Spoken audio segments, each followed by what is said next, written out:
나이가 들수록 많은 사람들이 걱정하는 질병 중에 하나가 바로 치매입니다. 일상생활 속에서 잘 기억나던 집 현관 비밀번호도 갑자기 기억나지 않는다든지, 약속을 해놓고 나도 모르게 까먹는다든지, 단어가 생각이 나지 않아서 말을 더듬는다든지, 이런 경우들이 있으면 혹시 치매 아닌가 걱정이 되며 덜컥 겁이 나기도 합니다. 중앙치매센터의 자료에 따르면 2021년 65세 이상 노인 인구는 총 857만 7,830명, 이 중 추정 치매 환자 수는 88만 6,173명이었습니다. 치매 유병률은 10.33%였습니다. 또 이들을 관리하기 위한 치매 관리 비용은 총 18조 7,198억 원으로 예상되었습니다. 1인당 약 2,124만 원으로 환산할 수 있었습니다. 이처럼 많은 사람들이 치매를 앓고 있어 혹시 나도 치매에 걸릴 수 있겠다라는 불안감은 여전히 있습니다. 치매에 걸린다 하더라도 다시 예전처럼 회복할 수 있을지, 약을 먹으면 치매를 멈출 수 있는지 궁금해하는 사람들이 많이 있습니다. 오늘은 치매를 약으로 어떻게 치료하고 얼만큼 회복할 수 있는지에 대해서 알아보도록 하겠습니다. 치매란 무엇인가요? 치매의 원인을 크게 두 가지로 나눕니다. 먼저, 뇌 기능의 전반적인 손상을 초래할 수 있는 다양한 질병이 치매의 원인이 될 수 있습니다. 알츠하이머병은 가장 흔한 치매 형태로 전체 치매 환자 중 약 50에서 60%를 차지합니다. 뇌의 신경세포가 서서히 손상되며 뇌 조직이 손실되고 뇌가 위축되는 신경퇴행성 질환입니다. 그러나 알츠하이머병의 원인은 아직 명확하게 밝혀진 것이 없습니다. 연구가 계속 진행 중이며 유전적인 원인 또한 탐구되고 있습니다.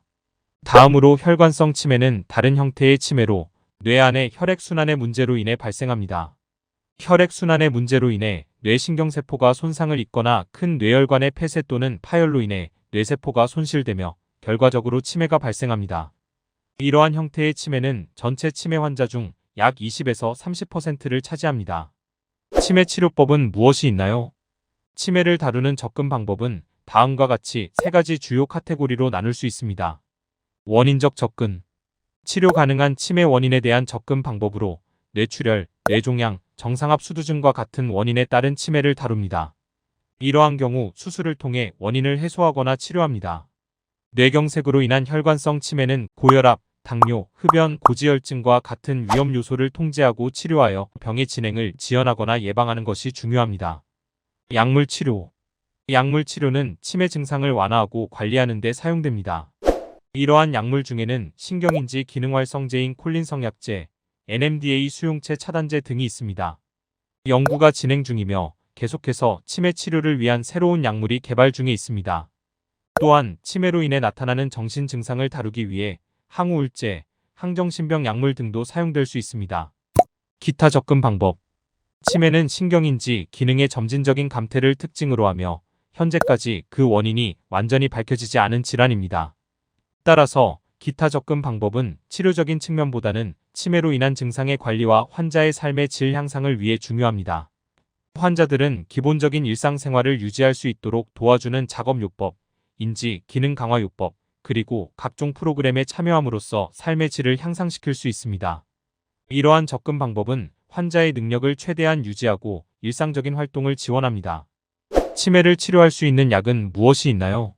그리고 어떤 효과가 있나요? 그동안 치매약은 2003년 이후 새로운 약이 없었습니다. 하지만 최근 들어 미국 식품의약국 FDA의 승인을 받은 약들이 나오고 있습니다. 총 3가지인데요. 이 약들에 대해서 알아보도록 하겠습니다. 알츠하이머병의 치료는 오랫동안 환자의 증상 완화에 초점을 맞춘 것이었습니다. 그런데 최근의 연구는 이러한 증상 완화뿐만 아니라 질환의 원인 물질을 제거하거나 감소시키는 질환 개선제를 개발하려는 방향으로 진행되고 있습니다. 이러한 질환 개선제는 알츠하이머병의 주요 원인 물질인 아밀로이드 베타 단백질을 대상으로 하며 아밀로이드 가설에 기반을 두고 있습니다. 그러나 타우 단백질과 같은 다른 원인 물질에 대한 연구도 진행 중이며 이를 통해 다양한 치매 원인을 연구하고 있습니다. 첫 번째 약 아두카누맙. 2021년 6월 초에는 FDA가 아두카누맙을 조건부 승인했는데 이것은 2003년 이후 처음으로 약 20년 만에 승인된 알츠하이머병 치료약입니다.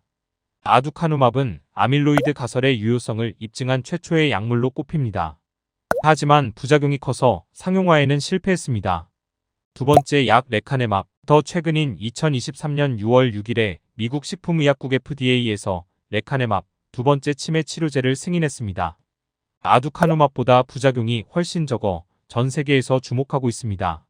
레카네맙은 알츠하이머병 환자 1795명을 대상으로 한 임상 3상 실험에서 위약군 대비 인지 기능 저하 속도를 27% 늦출 수 있는 것으로 확인됐고 중증 이상 반응인을 보인 환자도 12.6%로 적었습니다. 지난 6월 17일 현지 시간에 네덜란드 암스테르담에서 개최된 알츠하이머 협회 국제 컨퍼런스에서는 레카네맙을 능가하는 차세대 치료제가 소개되었습니다. 최근 임상 3상을 발표한 도마네맙은 지력 저하 등 악화 속도를 무려 36% 늦추는데 성공한 것으로 드러났습니다. 일라이릴리의 도나네맙이라는 치료제는 이미 FDA 승인을 향한 심사 신청을 마무리하였으며 연내 승인 결과를 기대하고 있습니다. 도나네맙을 포함하여 최근 2년 사이에 치매 치료 효과가 입증된 치료제가 이렇게 3가지가 발표되었습니다. 그렇다면 이러한 약물들은 어떤 차이를 가지며 우리나라에서 언제쯤 사용 가능할까요? 3가지 치매 치료제는 모두 치매의 주요 원인 중 하나로 여겨지는 베타아밀로이드 단백질의 축적을 줄이는 것을 목표로 합니다. 이러한 치료제들은 비슷한 작용 원리를 가지며 항원 항체 반응을 활용합니다. 약물들의 원리는 유사하지만 미세한 기전과 연구 설계에서 차이가 있어 효과와 부작용이 다소 다를 수 있습니다. 예를 들어 아두카누맙은 베타아밀로이드가 뇌에서 형성되는 과정 중에서 피브릴스와 원시섬유를 타겟으로 합니다. 반면 레카네맙은 피브릴스보다 원시섬유와 올리고머를 중점적으로 다룹니다. 마지막으로 도나네맙은 완전히 뭉친 피브릴스와 플라크를 주요 타깃으로 삼습니다. 약물들이 언제 한국에 도입될지는 여러 요인에 달려 있습니다. 레카네맙은 이미 식품의약품안전처에 품목허가 신청서를 제출했으며 결과에 따라 도입 시기가 결정될 것으로 예상됩니다. 그러나 도마네맙은 임상시험에 한국인이 참여하지 않았기 때문에 국내 승인을 위해 추가 임상시험이 필요할 것으로 예상됩니다. 또한 이러한 치료제의 가격이 미국에서는 연간 6,500달러로 예상되며 국내에선 보험 적용 여부에 따라 달라질 수 있습니다. 또한 이러한 약물 사용 시 부작용이 발생할 가능성이 있습니다. 따라서 이러한 치료제를 사용할 때는 지속적인 관찰과 관리가 필요합니다. 알츠하이머병 치료의 미래가 기대되지만 각 환자의 상태와 위험 요인을 고려하며 신중한 사용이 필요합니다. 오늘은 치매와 치매 치료 약물에 대해서 알아보았습니다. 많은 사람들이 치매에 대한 걱정이 여전히 있습니다. 하지만 그런 치매를 정복하려고 많은 연구와 노력, 약들이 개발되고 있습니다. 더 이상 치매가 걱정거리가 아닌 날이 오도록 더 좋은 치료약들이 개발되기를 바랍니다. 앞으로도 여러분의 건강을 위해 많은 의학학 정보들을 제공해드리도록 하겠습니다. 더 많은 의학학 정보가 궁금하시다면 댓글에 있는 링크 킴스 온라인을 방문해주세요. 오늘도 영상 시청해주셔서 감사합니다.